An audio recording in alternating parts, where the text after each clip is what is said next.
Come and read with us.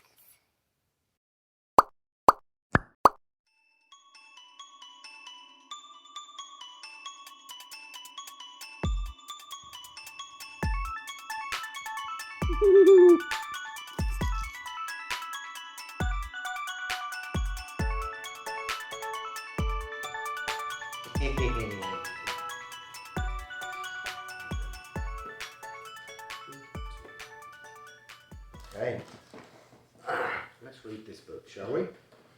This is called The Year We Learned to Fly by Jacqueline Woodson and illustrated by RafaelLópez. Looks nice. Wait, Daddy. Oh, sorry, what? Look. It's a bird with a chain on its foot, but it's broken free, hasn't it?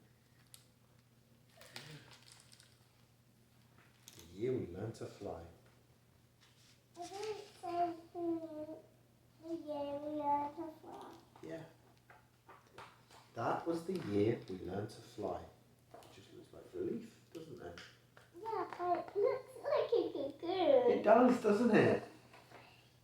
That was the spring when the rain seemed like it would never stop and the thunder boomed so hard we weren't allowed to go outside. Oh dear. These children all looking up at the lightning. Can you see them? There's even a dog looking. And there's some children down here as well, all looking up at the lightning.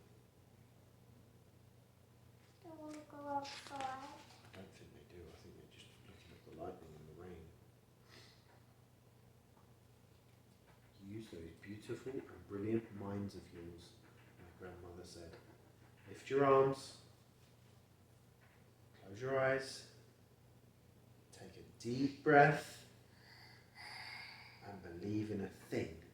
Somebody, somewhere, at some point, was just as bored as you are now. So, my brother and I closed our eyes, and for a few minutes that first day, we weren't stuck in our apartment anymore. And running around, with a colourful butterfly and a bird and some flowers. Look at that. Oh yeah, and an oil can as well. We were flying over the city we'd known our whole lives, but it was suddenly different. Exploding with every kind of flower we'd ever dreamed of growing. Look at these flowers. Can you see them? Look at the flower. It's round. It's round. It almost looks like a donut, doesn't it? Yeah. Like a sprinkly donut. What about these ones? They look very sharp, don't they? And what about this big one up here? What's that? The sunflower. Yeah, that's right. It looks like it's white. That was the summer we learned to fly, when my brother and I couldn't stop fussing with each other over whose turn it was to wash the windows, to feed the dog, to clean the kitchen. We fought and frowned and made silent promises to never speak to each other ever again. Oh dear. Look. There's another child. Yeah. The dog needs feeding, the windows need washing, the kitchen needs cleaning, but they're not doing it.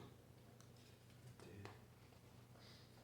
My grandmother said, lift your arms, close your eyes, take a deep breath, and stop being so mean about everything.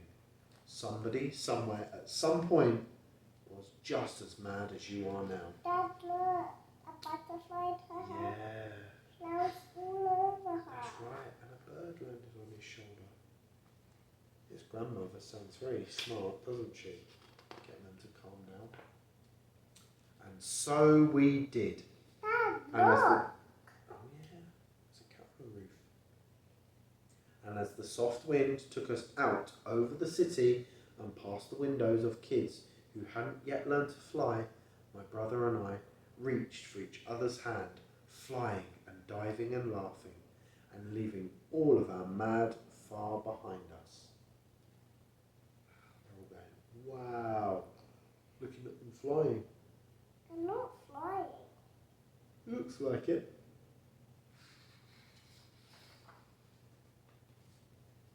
That was the autumn. Our rooms felt too big and lonely, with only us in them and the darkness coming in so fast. But while we hugged ourselves against the too quiet of it all, we remembered that we didn't have to be stuck anywhere anymore. They're reading a book together, aren't they, under the covers? My grandmother had learned to fly from the people who came before. Oh my goodness, yeah. They were aunts and uncles and cousins who were brought here on huge ships, their wrists and ankles cuffed in iron. But my grandmother said, nobody can ever cuff your beautiful and brilliant mind. Mom, Yeah. why does she have chains on? It was talking about her grandparents, or her grandma's grandparents. They were brought here on huge ships with their wrists and ankles cuffed in iron. But her grandma said, nobody can ever cuff your beautiful and brilliant mind. That's right. So, our people learned to fly, she said. They dreamed a thing and made it happen, closed their eyes and flew away home. Lift your arms, my grandmother said, close your eyes, and remember, somebody somewhere at some point had to figure out they could fly.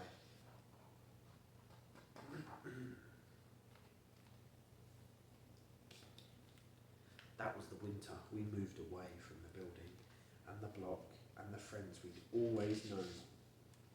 Oh no, they're driving away. All their friends are saying bye-bye. Aren't they? The people are waving. Even the little dog's smiling and saying probably goodbye. To a street where kids looked at us funny and didn't even answer when we asked them if they wanted to play. It's okay, I said to my brother. Somebody somewhere at some point had to figure out they were ready for a new thing coming their way. So, like the people who came before us, we lifted our arms even higher, closed our eyes even tighter, breathed in even deeper, and flew the way we'd always known how to, free as the aunties and uncles and cousins who'd come before us, free as our own beautiful and brilliant minds.